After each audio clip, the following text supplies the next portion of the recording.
Good afternoon. എല്ലാവർക്കും ഒരു നല്ല ദിവസം ആശംസിക്കുന്നു. ഞാൻ മദ്രാസിലേക്ക് പോകുന്ന വഴിയാണ്. ഇന്ന് വൈകിട്ട് അവിടെ ഭക്ഷണമൊക്കെയുണ്ട്. ഞാൻ 47 വർഷമായി സിനിമയിൽ വന്നിട്ട് നിങ്ങളുടെയൊക്കെ സ്നേഹവും പ്രാർത്ഥനയും കൊണ്ട് 47 വർഷം നിന്നു. അങ്ങനെയാണ് ഒരു സിനിമ ചെയ്യാൻ തോന്നിയത്. അത് വെറും ഒരു സിനിമയായിട്ട് ചെയ്യാൻ പാടില്ല. തീർച്ചയായിട്ടും നമ്മൾ 47 വർഷം നമ്മൾ നിന്ന ഇൻഡസ്ട്രിക്ക് എന്തെങ്കിലും ഒരു ട്രിബ്യൂട്ട് പോലെ ചെയ്യണമെന്ന് എഴുതിയിട്ടാണ്. ഒരു ഹാപ്പനിങ്ങാണ്, അറിയാതെ സംഭവിച്ച കാര്യമായിട്ടാണ് വിചാരിക്കാം. അങ്ങനെയാണ് ഒരു 3D സിനിമയിലേക്ക് ഞങ്ങൾ എത്തിപ്പെടുന്നത്.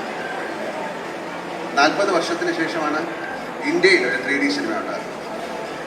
മറ്റ് സിനിമകളൊക്കെ മൈ ഡിയർ കുട്ടിച്ചാത്തന് ശേഷം 1-2 സിനിമകൾ അവർ ട്രൈ ചെയ്തു, അത്രയും സക്സസ്ഫുൾ ആയില്ല. മറ്റ് സിനിമകളൊക്കെ 2Dയിൽ നിന്ന് 3D ആക്കിയ സിനിമയാണ്. അപ്പോൾ ഇതിൻ്റെ ടെക്നിക്കൽ ടേമൊന്നും ഞാൻ നിങ്ങളോട് പറഞ്ഞ് ഓർമ്മിപ്പിക്കുന്നില്ല. ശരിക്കും ഇതിനെ പറയുന്നത് native 3D shot in stereo lenses ആണ്. അത് പിന്നെ പറയാം. എന്തായാലും ഞാൻ വന്നിരിക്കുന്നത് ഒരു നല്ല സിനിമയുമായിട്ടാണ്. ഒരു ചിൽഡ്രൻ ഫ്രണ്ട്ലി ഫിലിമാണ്. ഫാമിലിക്ക് എല്ലാവർക്കും ഒരുമിച്ച് കാണാവുന്ന ഒരു സിനിമയാണ്. അതിൻ്റെ അകത്ത് കുറച്ച് മോറലുണ്ട്. അതിൻ്റെ അകത്തൂടെ നമുക്ക് സഞ്ചരിക്കാം. അതൊരു മാജിക് വേൾഡിലൂടെ ഒരു സ്റ്റോറി ടെല്ലിംഗ് ആണ്. ഇപ്പം ഞാൻ വന്നിരിക്കുന്നത്, ഞാൻ 47 വർഷം അഭിനയിച്ചു. അതിൽ വളരെയധികം വലിയ കലാകാരന്മാരോടൊത്ത് അഭിനയിക്കാൻ ഭാഗ്യം ലഭിച്ച ഒരാളാണ് ഞാൻ.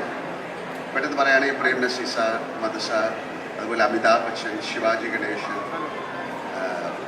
Nageshwar Rao sir, Rajkumar sir, mister Mammootty, Bharath Gopi,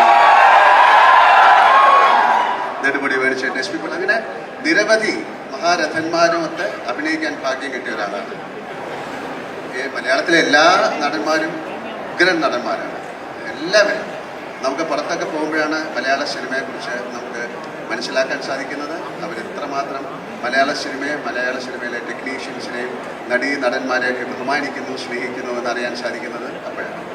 ഒരുപക്ഷെ ഇന്ത്യൻ സിനിമയിൽ ആദ്യമായിട്ടാണ് ഒരു ആനിമേറ്റഡ് ക്യാരക്ടർ ഒരു റിയൽ ക്യാരക്ടറുമായിട്ട് ഒരു ഫുൾ ഫിലിം ചെയ്യുന്നത്. ഇതിൻ്റെ പുറകിൽ ഒരുപാട് അധ്വാനമുണ്ട്. നിങ്ങൾ ആ സിനിമ കാണുമ്പോൾ അദ്ദേഹം ഒരു ആനിമേറ്റഡ് ക്യാരക്ടറായിട്ട് തോന്നില്ല. അത്രയും നന്നായിട്ട് അതിനെ പോർട്രേ ചെയ്തിട്ടുണ്ട്. അപ്പോൾ ഇതിൻ്റെ പുറകിൽ പ്രവർത്തിച്ച കുറച്ച് ആൾക്കാരെ ഞാൻ പരിചയപ്പെടുത്തുകയാണ്. ഇതിനാദ്യമായിട്ട് ഇതിനൊരു രൂപം തന്നിരിക്കുന്ന ഒരു ആനിമേറ്ററായ പ്രകാശ് മൂർത്തിയാണ്. ഇന്ന് അദ്ദേഹം ഇവിടെ വന്നിട്ടില്ല. പിന്നെ ഇതിനെ ഈ ഉടുവിൻ്റെ ഷേപ്പിലേക്ക് മാറ്റിയെടുക്കുന്ന ഒരാളുണ്ട്.